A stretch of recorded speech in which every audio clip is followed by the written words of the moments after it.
What if I told you Tengen broke anime?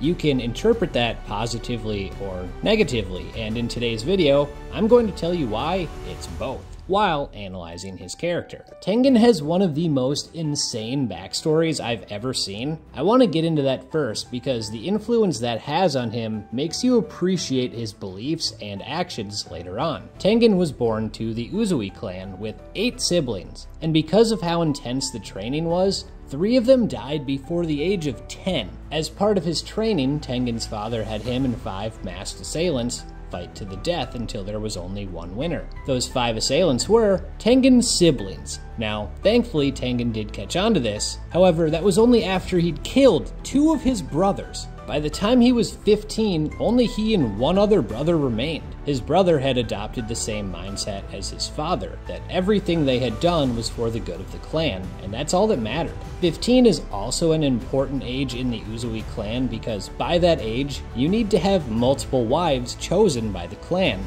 The Uzuis believe in polygamy because they want to reproduce as much as possible to grow the clan. The women of the clan are purely viewed as vessels for that purpose. So by 15, Tengen had 3 wives, which doesn't sting at all as someone double that age without 1. The lack of value his clan placed in not only these women, but life as a whole, including all the family members they'd slain, led to Tengen fleeing the clan and taking his wives with him. Despite having the courage to stray from the path he was born to walk, this upbringing deeply impacted him, and he feels a lot of guilt about it. He points out he's going to hell, and he believes he should have executed his remaining family, but couldn't bring himself to do it. So he'll have to settle for drinking with his siblings in the afterlife. There are actually a lot of parallels between him and another character I covered recently, Toji Fushiguro. They both grew up in powerful clans, and despite leaving those clans, they carry the trauma they endured throughout their series. Also, their names both tell you exactly who they are. Tengen roughly translates to center of things, and both Tengen and Uzui relate to heaven. This could refer to him being the center of the Uzui clan, or could simply refer to him believing he's the center of things. We know he boasts he's heaven-like with his flashy, cocky demeanor, so that certainly makes sense. He literally calls himself the god of flashiness. After deciding to become a demon slayer, with his shinobi skills, he flew up through the ranks. When he met Kaguya and saw a level of empathy he'd never received from his clan, Tengen decided Kaguya's a man worth following and becomes devoted to his mission, which is ironic because really he simply moved on from one mission to another. He just agrees with this one and has more autonomy. Perhaps even more tragic than his past is when he's introduced as a lead in the entertainment district, he has to fill Rengoku's shoes. Mugen Train was easily the best thing Demon Slayer had done to that point, and Rengoku's character was the most impactful one we'd seen. When he first shows up, Tengen is a douche.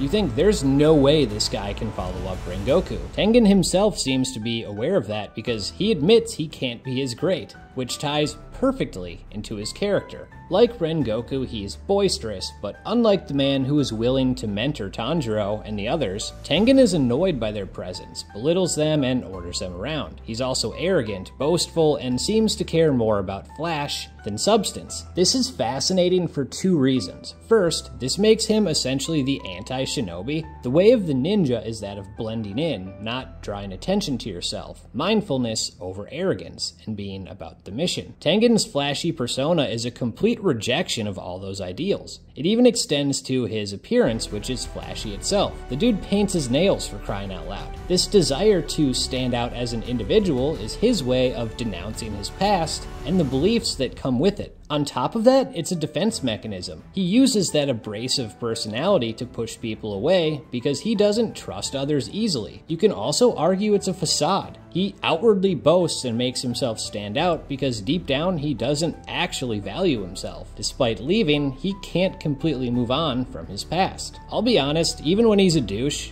he's really entertaining. He's an epic trash talker, and the way he takes punishment like poison, only to say he doesn't even feel it, or how he gets excited at the end of the fight when he can see Gyotaro's musical score, makes him one hell of a badass. Something I didn't know, which adds to his character, is how he actually created his own breathing style. There was no sound Hashira before him, and he's the only known user of that style, which makes him wholly unique in that sense, and like everything else, fits his character perfectly. We don't see him use as many forms of his breathing style as Rengoku, but similar to his fellow Hashira, all of Tengen's attacks have different purposes. First form Roar is something of a distraction. Fourth form Constant Resounding Slashes is used for defensive purposes, and fifth form String Performance is used for versatile offense. Perhaps the coolest part of his ability is sound breathing is essentially next level deduction skills bordering on foresight. It takes time, but once completed,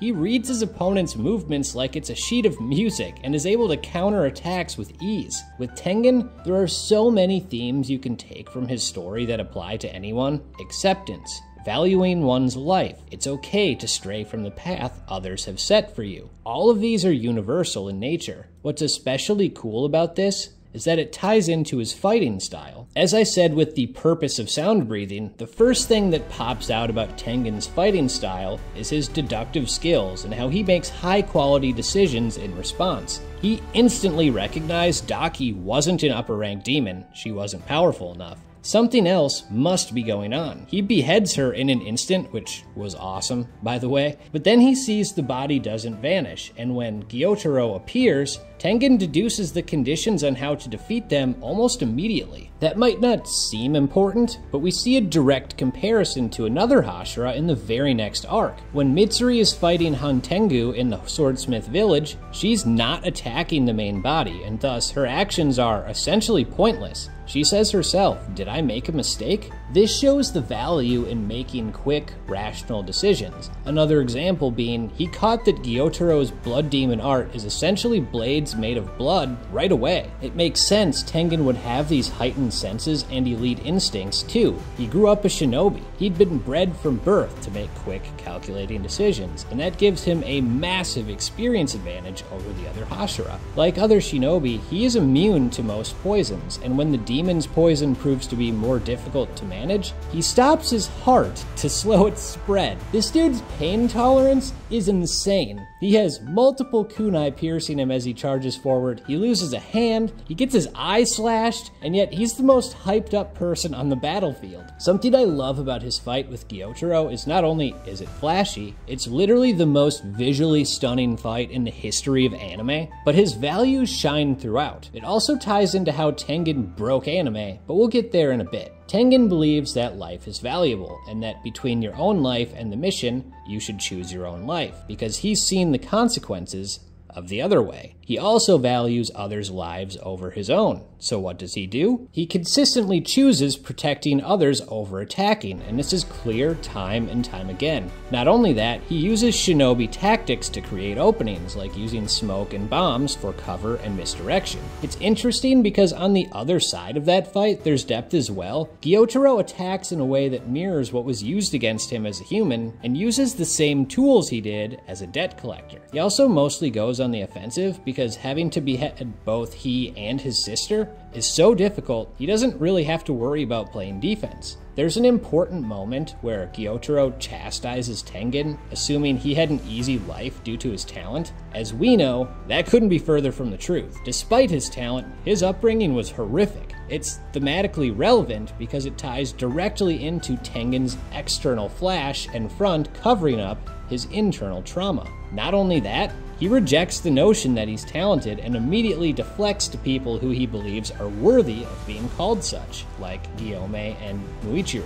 Again, showing how he views himself. Another really powerful scene is during that fight, Tengen is doubting himself and thinks he can't handle the situation like Rengoku could. When Rengoku died, Tengen literally says, even Rengoku couldn't kill an upper rank, which shows his self-doubt. But then he has a vision, and Rengoku says that things can be done differently. He doesn't need to try and be another Kyojiro. Tengen can succeed his own way. It's a really cool scene which gives further importance to Rengoku, but is a great character moment for Tengen. He doesn't see it. He succeeded in being a worthy Hashira in his own right. He taught his wives to value themselves. helped Tanjiro and the others grow, and placed protecting civilian lives over his own. He certainly had the aura being a Hashira requires. I love how the end of the fight leads to him retiring too. After everything, he finally values himself, and he chooses to put his life above the mission. It's a touching full circle moment that completes his arc beautifully, especially because he was the first person in over 100 years to defeat an upper rank, and that victory is not only a massive momentum boost for the Demon Slayer Corps, but instigates Muzan into playing more offense. So how did Tengen break anime? As I said before, his fight with Gyotaro set a new standard for action in an anime. It's easily the most stunning visuals an anime fight had ever seen, so he quite literally broke the bar for action and elevated it to previously unseen heights. That has impacted anime as a whole, because now after seeing what's possible, your expectations for other fights has gone up as well. However, you can also look at it in another way. That fight was so good, so visually appealing, so hype, that it completely overrode what, in all honesty, was a pretty mediocre season by any other metric. This was when Demon Slayer's comedy was arguably at a low point. The characterization wasn't nearly as strong as it is now. There were a lot of annoying moments, and there wasn't anything special about the plot. In that way, Tengen showed how broken anime can be, when all it takes to save a season lacking in most areas